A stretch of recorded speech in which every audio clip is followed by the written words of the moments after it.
seriously, there's a root, right? So what we're doing is not working. So this is another issue, obstacle to happiness, and I know personally about this because my son is 22.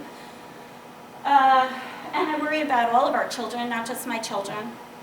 So 53% of recent college graduates are jobless or underemployed. We know that, right?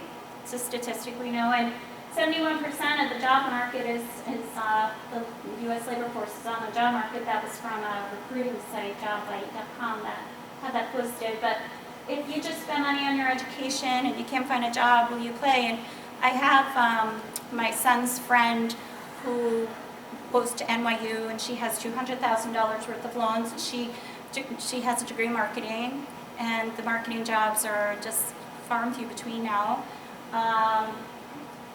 Gregory told me that a college he knows of, and I'm not going to say because I'm going to tape this, but they actually have put gates up around the top of their library to keep kids from jumping off it. I swear, I'm not kidding. So this is what we're doing to our children.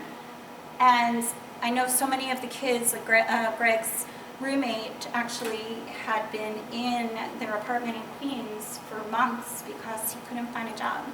And what do you feel? Can you play?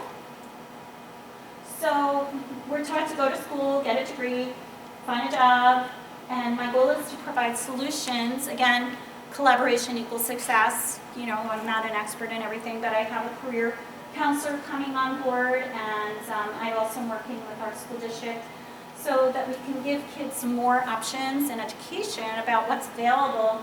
And in the book, there's discussions about apprenticeships and education to create jobs. There's a chapter, what do you want to be when you grow up?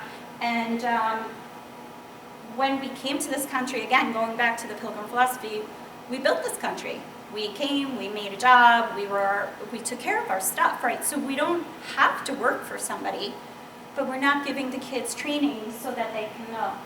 But this is another obstacle to happiness. I talked about the suicide. It's not just for kids. Our seniors are big statistics.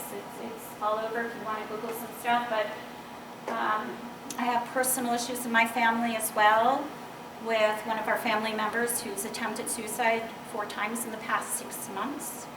Bullying, hopelessness, helplessness, and my goal is to help people avoid feelings of hopelessness and helplessness and pick themselves up, dust themselves off, and enjoy their life. And this discussion is such taboo. Everybody's like, la, la, la, la, la, la, nobody wants to know or hear. And it's the same as everything else that I've seen here. You know, Dr. Brown, again, dedicated his whole life, and, you know, he's made strides, and you got to see, like, what is the impact of that discussion. So here, my brother actually even wrote a chapter, Lost and Unfound. It's in the book. Excuse me, it's in the book, and it was a discussion about his experience with suicide, suicidal ideation and depression, and it's just a very taboo, everybody's secret. But I had a story. I saw an assemblyman. I was the Civic Association president for a long time in my community. And so I happened to see this assemblyman recently, and I'm like, oh, by the way, did you know that suicide is the 3rd leading cause of death in our 10 to 24-year-olds? And he says, whoa, is it that high? And that was the end of the discussion. I'm not kidding. So it's up to us. But what can we do to help our kids? This is a big one, have money. Again, the time to play philosophy, happy, healthy, have money, work-life balance, hub of resources so people can enjoy life. Maybe this is the biggest problem we established, even from childhood. And people debate this with me all the time. They're like, oh, I don't need money to be happy, I don't need money. But if you don't have enough money to eat, can you play? And if you're waking up in the middle of the night because you can't pay your mortgage, can you play? Can you enjoy your life? And so on the Time to Play side, we have financial planners, money management, debt counseling, and I believe people are scared. So this is very big. Health, obstacles to play. I've worked in healthcare since 1987. Grandma always said, if you don't have your health, you don't have anything. It's in the book too. And Christy contributed to a chapter, Never Give Up the Search for What Ails You. And the statistic is For the first time since 1993, the life expectancy has decreased in our society, and it's projected by 2030 adult obesity rates in some states could rise over 60%. Now we know this information, right? We know this. The people don't know this stuff, do they? Or do they know it and they don't care? Or do they know it and they don't recognize themselves? And that's the Enjoy Life Detective thought process. And again, my goal is to plant seeds, so that maybe, you know, in marketing, let's say you have to have somebody 7 times to see something before they'll even start to take note. You have to make it interesting. You have to convince somebody that they should pay attention.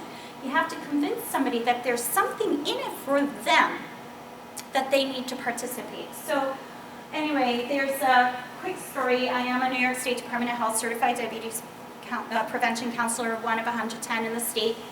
And I took the class to, again, get more breadth and depth into thinking. And I asked my little class, how many people thought, if you got diabetes, wouldn't be a big deal, you just take that insulin stuff? And they all raised their hand. And that's our mentality. Diabetes is a chronic disease process. It is the largest cause of heart disease, stroke, blindness, kidney disease, nerve damage. It costs us tons and tons of money to take care of these people every single day. 79 million Americans over the age of 20 have prediabetes. 1 in 3 of our people. 25.8 million Americans have diabetes, 8.3% of the United States population. Who knew this? Work-life balance, if you work 16 hours a day, you cannot play because you're just too tired and you don't have time. So this is something that I'm working on a little bit more. This is my next phase, helping people more with work-life balance and tips, resources to make your business function better, whether you work in an organization, because if you have a job function, you still have to achieve your job, so tools, organizational tips and tools. And learning without labeling, I have some information. I have tons of information. I did QI for a billion years, so you know, you have lots of paper. I killed more trees in my lifetime. Learning without labeling, this is my biggest thing that I've come up with recently. We're starting Club Time to Play, learning without labeling. So how do you feel like, and I have seen when you give person a label, you say you are learning disabled, you say you are whatever, disabled in general, right? If you give that person a label, you have 2 options. It's in the book.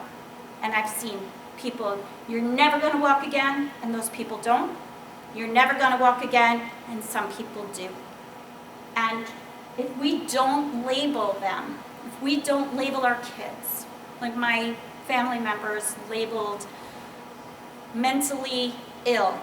I have a mental illness. She's living into her label instead of being powerful. So words cut like a knife, and what are we telling each other and our kids? And I'm not talking about we, us, but we in general.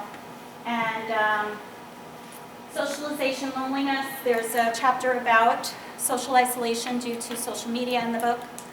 Gina Bean wrote, and there's tons of articles of loneliness and social media and social isolation. And I was talking to some people yesterday about even the concept in our families that we have to keep our loved one home if they are disabled, like instead of going into a skilled facility when they're towards end of life and they need 24-hour day nursing care and stuff like that. And I've seen people who actually become re-alive, like they rebirth, because they're no longer sitting watching Oprah, and they're now in a pool of friends, potential friends, going to the beauty parlor, going to activities, bingo, and I talked about the Pilgrim philosophy. So how many of us can make somebody do this stuff? Go to get a job, be happy, be healthy, eat healthy. We can't fix this, not so much.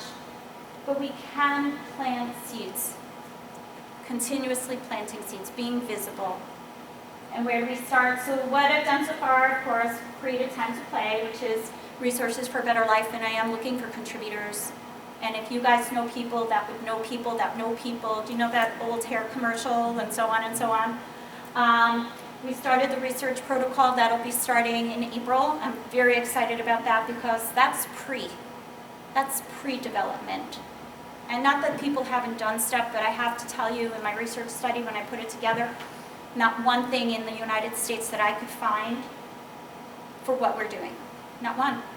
Australia is the closest. They have a mental health program for 3 and over to be able to help children be mentally healthy. However, they just published that one of their cities in Australia has got the largest suicide rate for youth, and it's most disturbing. So these are my co-investigators for my study. I'm not a small potato with this. I'm very excited. You know, one 5-foot